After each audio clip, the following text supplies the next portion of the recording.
नमस्कार, मैं मनीष एक न्यूज 24।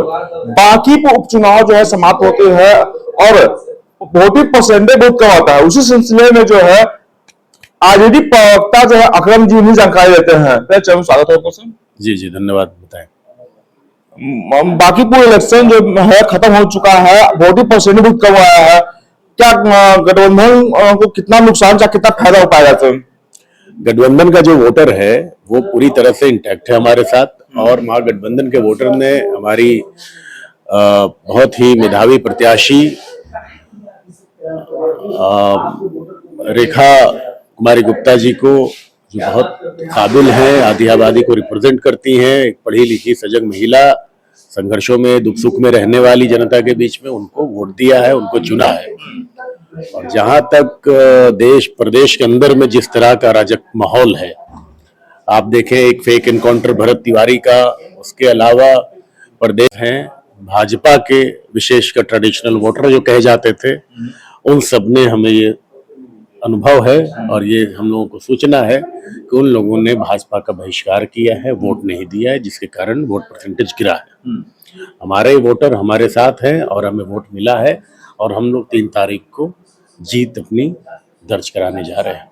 एनडीए के लोग कह रहे हैं कि नीतीश कुमार के विकास को लोग देखे हैं और जो है एनडीए जो है पूरी बहुमत से जीत रही है। एनडीए के लोग नीतीश कुमार जी का विकास दिखा रहे हैं, नीतीश कुमार जी को छुपा दे रहे हैं।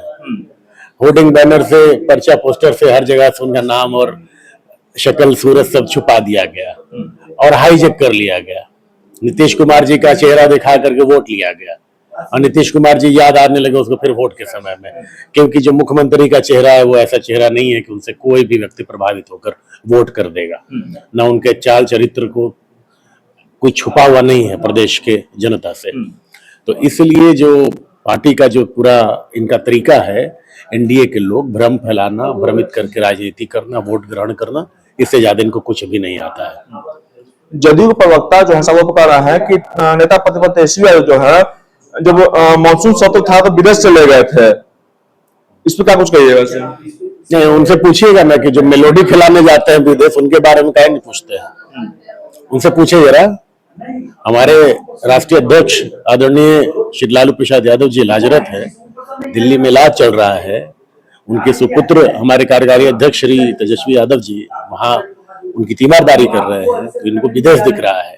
क्योंकि इनके कल्चर में बड़ों का सम्मान नहीं है, आदर नहीं है, सेवा नहीं है, खिदमत नहीं है। ये तो अपने बूढ़ों को मार्गदर्शक मंडल में भेजना जानती है ये पार्टी नहीं समझ पाएगी ये बात।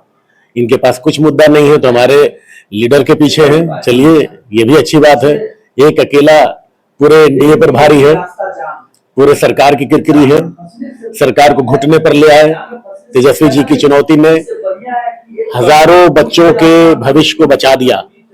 जो सरकार उनके ऊपर आपराधिक मुकदमे दर्ज की थी, तेजस्वी जी के एक हुंकार ने घुटने के बल सरकार को खड़ा कर दिया।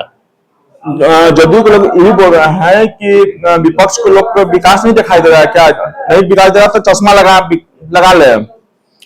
ट्रेजरी में पैसा नहीं है, शिक्षा घोटाला हो रहा है। शिक्षा घोटाला 850 करोड़ का हुआ, 200 करोड़ का अभी मुजफ्फरपुर में शिक्षा घोटाला हुआ है। भवन निर्माण से लेकर तमाम मुद्दे पर, नलके और जल के मुद्दे पर घोटाला हुआ है। तो घोटाले की सरकार है, कहाँ विकास हुआ है जरा इन्हीं से पूछ लीजिए।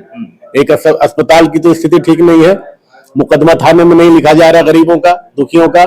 छात्र नौजवानों पर आप 47 से AK-47 जो फिल्मों में दिखाता है, वैसी बंदूकों से आप जो है छात्रों पर गोली मार रहे हैं। छात्रों को जो इनसे सवाल करने जा रही है जनता, उनको गोली मार रहे हैं, वाटर कैनन चला रहे हैं, लाठीचार्ज कर रहे हैं। इनके पास क्या है? पूरी तरह से कोलैप्स हो गई है सरकार। इनको सरकार में रहने का कोई भी इनका मुंह नहीं है। इनको इमीडिएट इफेक्ट से रिजाइन करना चाहिए। अगर शर्म हया बची हो तो इनको सरकार छोड़ देना चाहिए। 3 तारीख को रिजल्ट आने वाला है, लेकिन कितने माथी से जीतने वाले आप लोग हैं? नहीं, अच्छी मार्जिन होगी और हमारी जीत तय है। हमारे वोटर्स बहुत चढ़ करके बहुत बड़ी मात्रा में नंबर से वोट किया गया है, तो हमारी जीत होगी और अच्छे मार्जिन से होगी। तो आप सुन रहे थे आरजेडी प्रवक्ता अकरम अली जी को। सारे प्रश्न जवाब देता हूँ। आपको देखने के लिए एक न्यूज 24 से बने। धन्यवाद।